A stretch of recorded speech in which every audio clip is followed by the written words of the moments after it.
तलबा अस्सलाम वालेकुम। आप इस वीडियो में एक शहर की तस्वीर देख रहे हैं। तस्वीर एक चौराहे की है।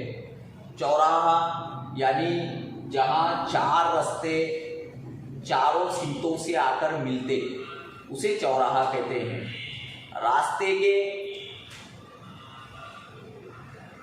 दोनों जानिब आपको बड़ी बड़ी बिल्डिंगें नज़र आ रही हैं और रास्ते पर बसें, कार, रिक्शा और सवारियां नज़र आ रही हैं।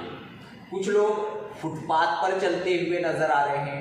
बिजली के खंभे लगे हुए हैं, होर्डिंग्स लगी हुई हैं और मॉल्स और दुकानें नज़र आ रही हैं।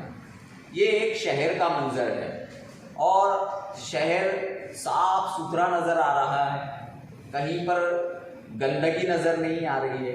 ये एक मिसाली शहर है। उस पर एक स्लोगन लिखा हुआ है, गांव शहर की उन्नति, देश की उन्नति। तो इस तस्वीर